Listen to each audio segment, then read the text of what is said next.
Hey guys, welcome back to our channel. Last long వీడియోలో అయితే day 1 Tirupati ఎలా అయిందో చూపించాను కదా. ఇదైతే డే 2. మేమైతే ముందు రోజు నైట్ దర్శనం చేసుకుని రూమ్కి వచ్చేసరికి 12 అయిపోయిందని చెప్పాను కదా. సో ఇంక నెక్స్ట్ రోజు మార్నింగే మళ్ళీ లెగిసి మాకు కొండపైన ఇచ్చిన రూమ్ అయితే వెకేట్ చేసేసి కొండ కిందికి అయితే ఒక క్యాబ్ మాట్లాడుకున్నాం. యాక్చువల్గా కొండ కిందికి అయితే మళ్ళీ నార్మల్గా 120 రూపీసే తీసుకుంటారు.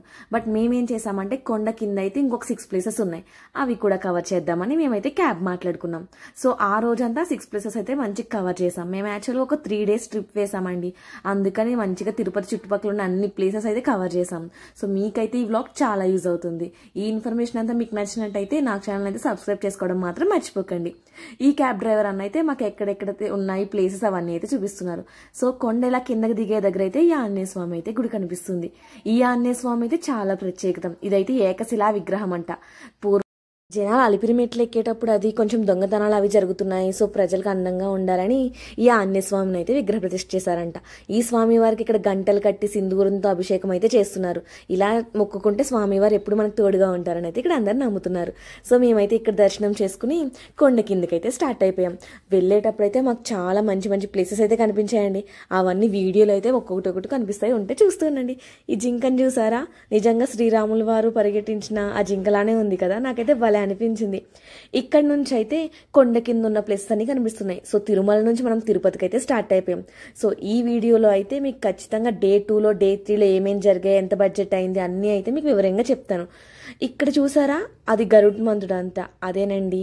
ఆ గరుడ దేవుడు ఉంటాడు కదా, ఆయన కొండకు ఒకవైపు అయితే ఇలా ఉంటుంది, ఇంకో వైపు అయితే వెంకటేశ్వర స్వామి నామాలతో అయితే కనిపిస్తారంట. ఆ దాన్ని కూడా నేనైతే క్యాప్చర్ చేశాను. సో మీరు వీడియో అయితే చివరి వరకు చూస్తే ఏది మిస్ అవ్వకుండా అయితే చూడొచ్చు. సో ఈ క్యాబ్ అయితే మేము 2K అయితే మాట్లాడుకున్నాము. యాక్చువల్గా ఇదైతే చాలా బడ్జెట్ అని చెప్పాలి. కొండ కింద 6 ప్లేసెస్, అలాగే 3 మెంబర్స్కి కొండ కిందకి వెళ్ళడానికి మాకు ఆల్మోస్ట్ 360 అవుతుంది. సో ఆ కింద ప్లేసెస్ అన్ని కవర్ చేయడానికి ఈ క్యాబ్ అన్న అయితే మాకు మంచిగా బడ్జెట్లోనే వచ్చారు. సో మేమైతే ఫైనల్గా కొండ కిందకి అయితే రీచ్ అయిపోయాం. ఫస్ట్గా అయితే మేము కపిల్ తీర్థం దగ్గరకు వచ్చామండి. అదే ఆ కపిలేశ్వర స్వామిని అయితే దర్శనం చేసుకోవడానికి. సో ఈ లోపల అయితే చాలా బాగుంది. నిజంగా ఎక్స్పెక్ట్ చేయలేదు. బయట చూసి నేను నార్మల్గా దేవుడి గుడి ఉంటుందని అనుకున్నాను, ఎందుకంటే నేను ఫస్ట్ టైం ఈ ప్లేసెస్ అన్ని విజిట్ చేయడం. లోపలికి వెళ్ళిన తర్వాత కపిల్ తీర్థం ఉందండి, 2 కళ్ళు సరిపోవు. ఆ వాటర్ అలా పడతా ఉంటే చాలా బ్యూటిఫుల్గా అనిపించింది. బట్ ఇలా లోపలికి వెళ్ళేటప్పుడు అయితే అక్కడైతే కుమారస్వామికి అయితే కొన్ని పూజలు అయితే జరుగుతున్నాయి. మేమైతే అక్కడిక్కడ దర్శనం చేసుకుని ఇంకా లోపలికి అయితే వెళ్ళాము. ఇక్కడ కుమారస్వామికి అయితే సంథింగ్ ఏదో సెపరేట్గా అయితే పూజలు అవి చేస్తున్నారు. అవి ఏంటో నాకు కూడా తెలియదు, కానీ దండం అయితే పెట్టేసుకున్నాం. లోపలికి వెళ్ళిన తర్వాత లోపలైతే నరసింహస్వామి గుడి, అలాగే ఆ శివాలయము ఇంకా చాలా అద్భుతంగా అయితే ఉన్నాయి. ఇక్కడైతే కొంచెం గార్డెన్స్లు అవి కూడా ఉన్నాయండి. ఆ పక్కనైతే ఒక పెద్ద మహావృక్షంలా కూడా ఉంది. అవన్నీ అయితే ఖచ్చితంగా దర్శనం చేసుకోవాల్సిన ప్లేస్లోనే చెప్తాను. ఆ పైన చూసారా, అదే నరసింహస్వామి టెంపుల్. ఇంకా మన బ్యూటిఫుల్ ప్లేస్ అయితే వచ్చింది. ఆ వాటర్ అలా పడతా ఉంటే కింద జనాలు తడుస్తూ ఉన్నారు. ఇక్కడైతే మంచిగా అయితే వీడియోలు కూడా తీసుకున్నాం మా చెల్లి నేను అయితే. అవి కూడా అయితే మీకు త్వరలోనే అప్లోడ్ చేస్తాను. ఆ పక్కన కనిపిస్తున్న గుడిలోనే ఆ మహాశివుడు అయితే ఉన్నారు. ఆ శివుడి కట్టుపక్క అయితే ఇంకా చాలా ప్లేసెస్ ఉన్నాయి. అక్కడ మునీశ్వరుడు తపస్సు చేసిన ప్లేస్ ఇవన్నీ. మేమైతే ఇవన్నీ చోట్లయితే దీపాలు అయితే వెలిగించుకున్నాం. నేను మా చెల్లి మమ్మీ అందరం అయితే కార్తీక దీపాలు పెట్టాం. చెప్పాను కదా మేమైతే కార్తీక మాసంలో వెళ్ళామని. మాకైతే చాలా బ్లెస్డ్గా అనిపించింది కార్తీక మాసంలో ఆ శివాలయాలకి తిరగడం, అలాగే ఆ పుణ్య తీర్థమైన తిరుపతికి వెళ్ళడం, ఇవన్నీ మాకు చాలా అద్భుతంగా అనిపించాయి. సో మేమైతే కపిల్ తీర్థంలో మా దర్శనం అయిపోయిన తర్వాత నెక్స్ట్ సెకండ్ ప్లేస్కి అయితే స్టార్ట్ అయిపోయాం. ఈ సెకండ్ ప్లేస్ ఏంటంటే వకీల్ మాత టెంపుల్. ఈ వకీల్ మాత ఎవరు అనుకుంటున్నారు? ఆ వెంకటేశ్వర స్వామి యొక్క తల్లంట. ఈ ప్లేస్ కూడా చాలా బాగుంది. ఇదైతే కొంచెం కొండ మీదకిలా ఉంది. చుట్టూ అయితే వ్యూ అదిరిపోయిందండి. ఫొటోస్ తీసుకునే వాళ్ళకైతే చాలా బాగుంటుంది. ఈ కొండపైకి అయితే నడుచుకుంటూ వెళ్ళాలి. కొంచెం నీరసం వస్తుందండి ఎక్కేటప్పుడు కొంచెం, ఎందుకంటే చాలా హైట్గా అనిపిస్తుంది. ఇంకా లోపలికి వెళ్ళిన తర్వాత అమ్మవారిని అయితే దర్శనం చేసుకున్నాం.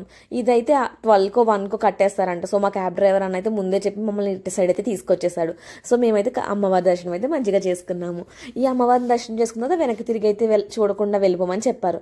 అలానే వెనక్కి తిరిగి చూసుకుండా అయితే బయట దర్శనం చేసుకుని లోపల దర్శనం చేసుకుని బయటకు అయితే వచ్చేసాము. సో ఈ దర్శనం కూడా అయిపోయిన తర్వాత ఇంకా థర్డ్ ప్లేస్ అయిన శ్రీవారి కళ్యాణ ఘట్టం దగ్గరికి అయితే వెళ్ళాం.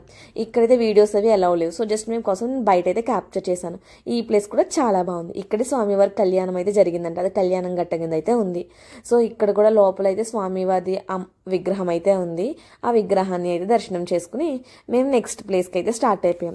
ఈ వెళ్ళే దారిలో అయితే మాకు ఒక వెంకటేశ్వర స్వామి నామాలు అయితే కనిపించాయి. మీరు సరిగ్గా అబ్జర్వ్ చేయండి, పైన అయితే నామాలు, ముక్కు, ఆ స్వామివారి పేదాలు అన్నీ చాలా బాగా కనిపిస్తున్నాయి కదా. నిజంగా నేను చూడగానే మెస్మరైజ్ అయ్యానంటే నమ్మండి.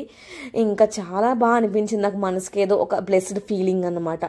సో అక్కడైతే దర్శనం అయిపోయిన తర్వాత మేము పద్మావతి అమ్మవారి టెంపుల్కి అయితే వెళ్ళాము.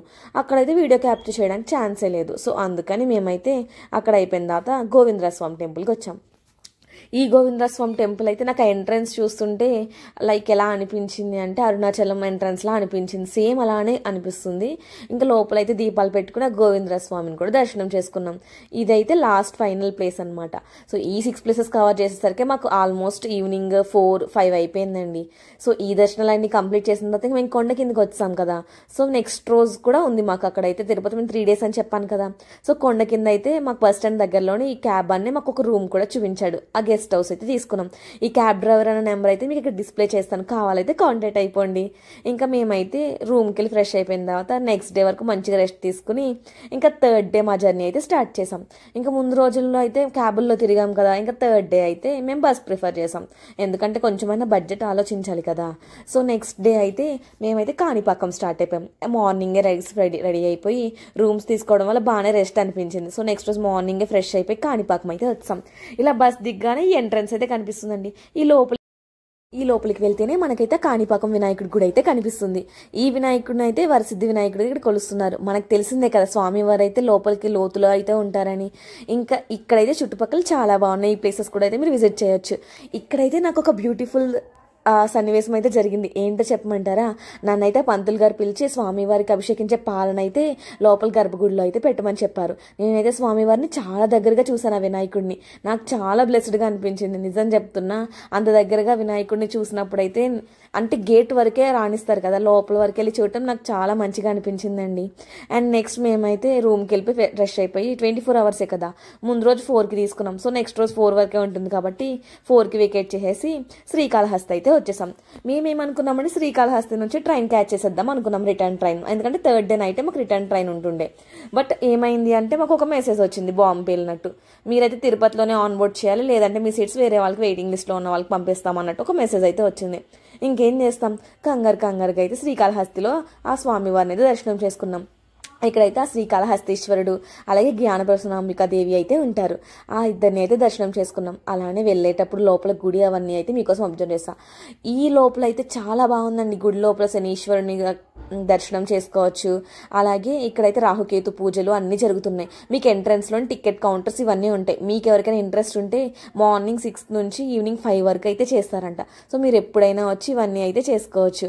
మంచిగా అయితే స్వామివారిని కూడా దర్శనం చేసుకోవచ్చు. మీకున్న పాపాలని అలాగే ఏమైనా దోషాలు అవన్నీ ఉంటే ఆ పూజలు చేసుకుని అయితే తొలగించుకోవచ్చు. ఈ మహానందీశ్వరుని కూడా దర్శనం చేసేసుకోండి. ఇంకా మేమైతే మంచిగా స్వామివారిని అయితే దర్శనం చేసుకుని ఇంకా రిటర్న్ టు మళ్ళీ తిరుపతి అయితే స్టార్ట్ అయిపోయాం. మాకైతే ఈ శ్రీకాళహస్తికి కాణిపాకానికి బస్సుల్లోనే వచ్చాం కాబట్టి జస్ట్ బస్ టికెట్స్ అయితే అయ్యాయి. అండ్ నెక్స్ట్ నీకు కొండ కింద రూమ్ తీసుకున్నానని చెప్పాను కదా, ఆ రూమ్ అయితే మేము వెళ్ళినప్పుడు ఫుల్ చలని చెప్పాను కదా, నాన్ ఏసీ రూమ్ అయితే 1300 తీసుకున్నారండి. కానీ రూమ్ అయితే చాలా బాగుంది, బస్ స్టాండ్కి చాలా దగ్గరలోనే. సో అందుకని మేము 3rd day బస్ని అయితే క్యాచ్ చేసి జర్నీలు చేయడానికి మాకు ఈజీగా అనిపించింది. సో మీరు కూడా ఇలా 3 days ట్రిప్ ప్లాన్ చేసుకుంటే తిరుపతి చుట్టుపక్కల ఉన్న ప్లేసెస్ అన్నిటిని అయితే విజిట్ చేయొచ్చు. మేము ఫైనల్గా దర్శనాలన్నీ అయిపోయిన తర్వాత మంచిగా టిఫిన్ చేసేసి ట్రైన్ అయితే ఎక్కేసాం. నెక్స్ట్ రోజు మార్నింగే విజయవాడ అయితే రీచ్ అయిపోయాం. ఆ తిరుపతి వెంకన్న దర్శనం చేసుకున్నాక మా వాళ్ళందరూ అయితే ఖచ్చితంగా దుర్గమ్మ తల్లికి అయితే దర్శనం చేసుకుంటారు. ఇంకా విజయవాడ దర్శనం అయితే చాలా మంచిగా జరిగిందండి. కానీ ఫుల్ జనం ఉన్నారు, కార్తీక మాసం కదా.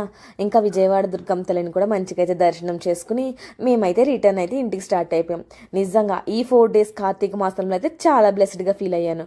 మీకైతే అన్ని ఇన్ఫర్మేషన్ నేను ఇచ్చానని అనుకుంటున్నాను. ఇంకేమైనా మిస్ చేసి ఉంటే నాకైతే కామెంట్స్లో అడగండి, ఖచ్చితంగా మీకైతే రిప్లైలు ఇస్తాను. ఈ కంటెంట్ అంతా మీకు నచ్చినట్లయితే నా ఛానల్ అయితే ఖచ్చితంగా సబ్స్క్రైబ్ చేసుకోండి. ఇంకా ఇలాంటి మంచి మంచి కంటెంట్తో మీకైతే వీడియోస్ అయితే తీసుకొస్తాను. సో నన్నైతే సపోర్ట్ చేయండి. Please subscribe my channel. Do watch, like, share and subscribe. నేను మీ సాఫ్ట్వేర్ గోదావరి పిల్ల signing off. Thank you for watching.